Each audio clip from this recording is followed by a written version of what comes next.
Praise the lord. ప్రభు అయిన యేసుక్రీస్తు నామములో నిత్యకృప అనే మా కార్యక్రమాలు వీక్షిస్తున్న మీ అందరికీ, మీకు మీ కుటుంబాలకును మా పరమ యెరూషలేము మినిస్ట్రీస్ ద్వారా హృదయపూర్వకమైన వందనాలు తెలియచేస్తున్నాం. దేవుని పరిశుద్ధ గ్రంథము, ఈ ఉదయకాలము దేవుని వాక్యాన్ని మనం ధ్యానించుకుందాం. హోషేయ గ్రంథము 11వ అధ్యాయము 9వ వచనాన్ని చదువుతున్నాం. నా ఉగ్రత అగ్నిని బట్టి నాకు కలిగినటువంటి యోచనను నేను నెరవేర్చెను. నేను మరలా ఎఫ్రాయిమును లయపరచను. నేను మీ మధ్య పరిశుద్ధ దేవుడనగా మనుషుడు కాను.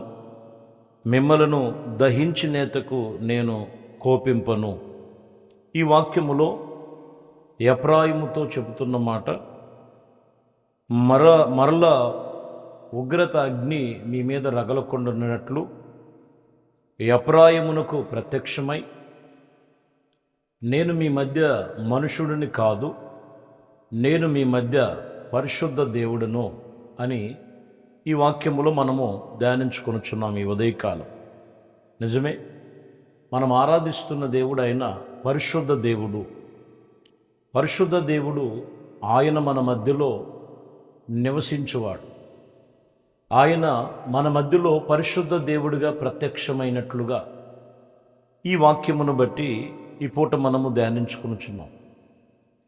మనము దేవుణ్ణి ప్రార్థించి ఆరాధించి దేవుని సన్నిధికి వెళుతున్న ప్రతి ఒక్కరూ ఆయన పరిశుద్ధ దేవుడని మనం ధ్యానించుకునే విషయంలో చాలా జాగ్రత్తగా మనము ఆత్మీయతలో మనం భద్రపరచుకోవాలి. ఎందుకంటే నేను మీ మధ్య పరిశుద్ధ దేవుడినని వాక్యం మనకు తెలియచేస్తున్నమాట.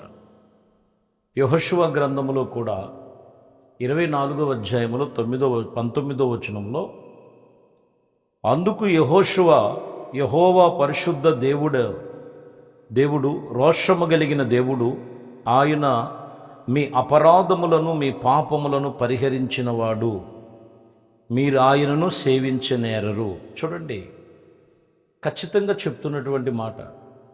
ఆయన మన మధ్యలో పరిశుద్ధ దేవుడు, ఆయన రోషము కలిగిన దేవుడు. అయితే ఇంకనూ వారిలో పాపములు అపరాధములను దోషములు పెట్టుకున్నట్లయితే మీరు ఆయన్ని సేవించలేరు.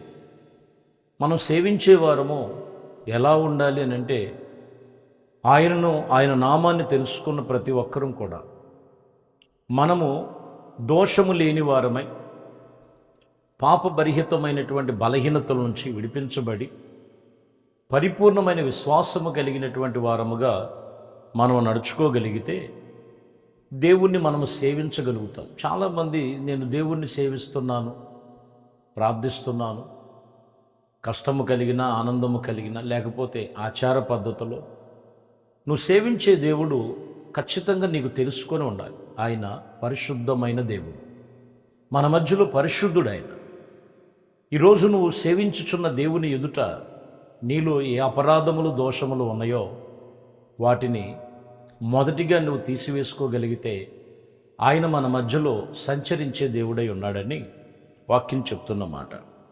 యెషయా గ్రంథములో 10వ అధ్యాయములో 20వ వచనములో మనం చూసినప్పుడు, ఆ దినమున ఇజ్రాయేలు శేషించిన యాకోబు కుటుంబీకులకును తప్పించుకున్న వారిని, తమను హతము చేసిన వారిని ఇంకను ఆశ్రయింపక సత్యమును బట్టి ఇజ్రాయేలు పరిశుద్ధ దేవుడైన యెహోవాను నిజముగా ఆశ్రయించెదరు. ఇక్కడ చూసారా, ఇజ్రాయేలు పరిశుద్ధ దేవుడైన యెహోవాను నిజముగా మనం ఆశ్రయించాలని చెప్తాం. ఆయన ఇక్కడ మనకి పరిశుద్ధ దేవుడని ఇక్కడ కూడా మనకు ప్రత్యక్షమైనట్లుగా మనం ఎలా సేవించాలి, ఎలా మనం ఆయన్ని అనుసరించాలి, ఈరోజు మనం చాలా జాగ్రత్తగా గమనించాలి. ఆయన మన మధ్యలో నిలిచి ఉండాలని, ఆయన దేవుడిగా ఉండాలంటే మొదటిగా అపరాధములు దోషములు వారిలో పరిహరించబడి ఆ పాప బలహీనతలు అపరాధములను తొలిచివేసుకొని తీసివేసుకోగలిగితే ఆయన సత్యమును తెలుసుకుంటారు, ఆయన నిజముగా ఆశ్రయించిన వారై ఉంటారని ఇక్కడ లేఖనాలు తెలియజేస్తున్నాయి.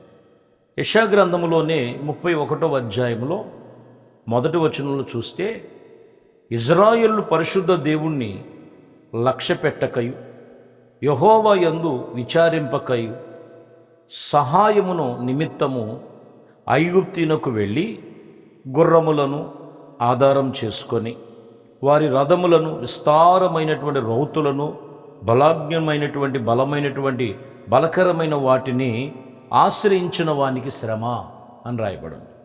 లోకంలో మనం చూస్తుంటాం, పరిశుద్ధ దేవుని లక్ష్య పెట్టక, దేవుడిచ్చాడు కదా నీకు, ఆరోగ్యం ఇచ్చాడు, కుటుంబాన్ని ఇచ్చాడు, నీకు కావలసిన సంపదనిస్తున్నాడు. అయితే మనం ఎవరిని లక్ష్య పెడుతున్నాం ఈ దినము? దేని మీద నీ లక్ష్యం? ఇక్కడ ప్రజలైన ఇజ్రాయిలు మనం చూస్తే ఐగుప్తిలో ఉన్నటువంటి గుర్రములను, రథములను, రౌతులను, బలమైనటువంటి మనుషుల బలాన్ని లక్ష్య పెట్టి ఆశ్రయించిన వారికి శ్రమ కలిగిందని ఖచ్చితంగా బైబిల్ చెప్తుంది. ఈరోజు నువ్వు ఎవరిని ఆశ్రయించాలి, ఎవరిని లక్ష్య పెట్టాలి? ఖచ్చితంగా దేవుని వాక్యం చెప్తున్న మాట, పరిశుద్ధ దేవుడిని, జీవము కలిగిన దేవుడైన ప్రభు అయిన యేసుక్రీస్తుని మనం లక్ష్యం ఉంచాలి. నీ కుటుంబానికి నీకు కావలసిన ప్రతి ఒక్కటి కూడా ఆయన మూలముగానే నీకు కలుగు చేశాడు. ఆయన లేకుండా ఏది కూడా కలగలేదు. కాబట్టి ఏది కలిగి ఉన్నా నువ్వు భూమి మీద నీ లక్ష్యము దేవుడి మీద ఉండాలి. ఆయన ఎవరు అనేది నువ్వు తెలుసుకోవాలి.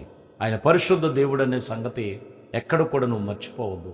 మనకు ఆధారం ఆయనే, సృష్టికి కారణభూతుడు ఆయనే, సమస్తమును ఆయన మూలముగానే జరిగి ఉన్నదనే సత్యాన్ని తెలుసుకోవాలి. మరొక మాట ఇందులో చూద్దాం. సామెతల గ్రంథం 30వ అధ్యాయంలో 3వ వచనంలో, నేను జ్ఞానాభివేశమును చేసిన వాడును కాను, పరిశుద్ధ దేవుని గూర్చినటువంటి జ్ఞానము పొందలేదంట. ఇక్కడ చూడండి, జ్ఞానాభివేశం చేయలా. ఎక్కడుంది? లోక జ్ఞానం కాదు. పరిశుద్ధ గ్రంథములో దేవుడు చెప్పే మాటలను బట్టి జ్ఞానాన్ని అభివేశం చేయాలి. అందుకని అక్కడ అంటాడు, నేను పరిశుద్ధ దేవుణ్ణి నేను లక్ష్య పెట్టలేదు, జ్ఞానాన్ని పొందుకోలేకపోయాను అని చెప్తున్నాడు. అదే సామెతల్లో మళ్ళీ 9వ అధ్యాయం 10వ వచనంలో కూడా చూస్తే, యెహోవా యందు భయభక్తులు కలిగి ఉండుటయే జ్ఞానమునకు మూలము. పరిశుద్ధ దేవుని గూర్చి ఇదిగో తెలివియు విమోచన ఆధారమై ఉన్నది. దేవుని యందు భయభక్తులు కలిగి ఉండటమే ఇది ఎంతో జ్ఞానమని బైబిల్ చెప్తుంది. కాబట్టి ప్రియమైన దేవుని బిడ్డలారా, ఈ వాక్యమును బట్టి ఈరోజు ప్రభు మనతో మాట్లాడుతున్న మాట, ఆయన మన మధ్యలో పరిశుద్ధ దేవుడుగా ఉన్నాడు. ఆయన పరిశుద్ధ దేవుడుగా నీకును నీ కుటుంబానికి ప్రత్యక్షం అవ్వాలంటే మొదటిగా నీలో ఏ అపరాధములు దోషములు లేకుండా ఆయన ఎదుట ఆయన సేవించాలని మొదటి సూచన. రెండోది, వాక్యం చెప్తున్నటువంటి విషయంలో నేను పరిశుద్ధ దేవుడినై ఉన్నాను కాబట్టి ఇదిగో ఇంకనూ మీరు దేవుని సన్నిధిని ఎలాగ మీరు అనుసరిస్తున్నారు? గుర్రములను, రౌతులను అనగా బలమును, ధనాన్ని, ఘనాన్ని, లోక సంబంధమైన వాటిని అనుసరించక దేవుణ్ణి మనం లక్ష్య పెట్టగలిగితే జ్ఞానాభివేశము దేవుని యొద్ద ఉన్నది. దేవుని గూర్చిన జ్ఞానము వారికి కలిగే ఉన్నది. కొందరిలో దేవుని గూర్చిన జ్ఞానం కొందరికి లేదు. కారణం ఏంటంటే చివరి మాట చెప్తున్నారు, దేవుని యందు భయభక్తులు కలిగి ఉండుటయే అది నిజమైనటువంటి జ్ఞానం అని వాక్యం చెప్తున్నది. ఈరోజు మన దేవుడు పరిశుద్ధ దేవుడుగా మన మధ్యలో సంచరిస్తున్నారు. ఒకటి, ఏది నీలో లోపము బలహీనతలు ఉన్నాయో వాటిని పరిహరించగలిగితే, నీవు ఆయన లక్ష్య పెట్టగలిగితే ఆయన మన మధ్యలో ఎన్నో ఆశ్చర్యమైన కార్యాలు మీ కుటుంబాలలో, మీ బిడ్డలలో చేసి ఆయన కార్యములు సఫలపరచునుగాక. ప్రార్థన చేద్దాం.